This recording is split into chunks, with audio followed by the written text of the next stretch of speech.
নতুন বছৰত আপুনি সমাজলৈ কেনে ধৰণৰ বাৰ্তা আগবঢ়াব বিচাৰিব? নতুন বছৰত সমাজলৈ মই প্ৰথম কিন্তু মই আধ্যাত্মিকতাৰ মাজেদিহে যাব পাৰিম।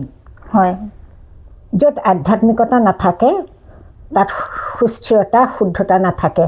হয়, এতিয়া ইমানেই পৃথিৱীখন বিশৃংখল হৈছে, সেই বিশৃংখলতাৰ কাৰণেই হ'ল আধ্যাত্মিকতাৰ অভাৱ।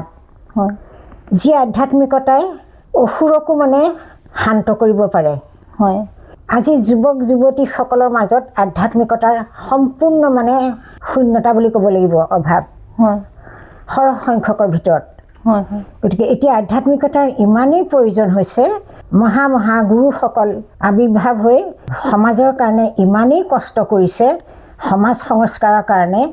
তেওঁলোকক কেনেকৈ নিচামুক্ত কৰিব পাৰোঁ, কেনেকৈ যৌতুকমুক্ত কৰিব পাৰি, কেনেকৈ হত্যা লুণ্ঠন ধৰ্ষণৰ পৰা আঁতৰাই ৰাখিব পাৰি, সেই বিষয়ে বিশেষকৈ সন্ত ৰামপাল মহাৰাজীয়ে যিখিনি পদক্ষেপ হাতত লৈছে সেইখিনি সঁচাকৈ প্ৰশংসনীয়। সেই তেখেতে যিটো ধাৰা সমাজলৈ বোৱাই দিছে, সেই ধাৰাত সকলো ব্যক্তি যাব লাগিব, সমৰ্থন কৰিব লাগিব, গ্ৰহণ কৰিব লাগিব, পালন কৰিব লাগিব তেখেতৰ আধ্যাত্মিকতাখিনি, যিখিনিৰ দ্বাৰা নিজক সুস্থ কৰিব পাৰি, নিজক শুদ্ধ কৰিব পাৰি।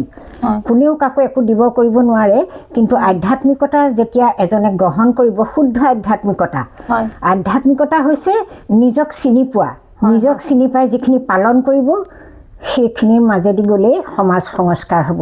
সেইখিনিকে সন্ত ৰামপাল মহাৰাজীয়ে বিভিন্ন তেনেকুৱা অনুষ্ঠানবিলাকে, আধ্যাত্মিক অনুষ্ঠানবিলাকে সদায় একোটা বাৰ্তা দিছে সমাজলৈ।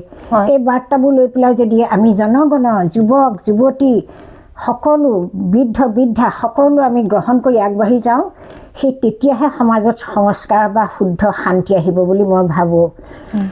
সমাজ শান্তি আহিবলৈ হ'লে স্বপৰিৱৰ্তন হ'ব লাগিব। তাৰমানে মই নিজে পৰিৱৰ্তন হ'ব লাগিব। মই পৰিৱৰ্তন হোৱাৰ লগে লগে মোৰ ঘৰখন পৰিৱৰ্তন হ'ব, ঘৰখন পৰিৱৰ্তন হোৱাৰ লগে লগে চুবুৰীৰ পাছত গাঁওখন, দেশখন, ৰাজ্যখন, এনেকুৱা ধৰণে পৰিৱৰ্তন হৈয়ে এটা সুস্থ বাতাবৰণ সৃষ্টি হ'ব দেশত, জনগণৰ মাজত।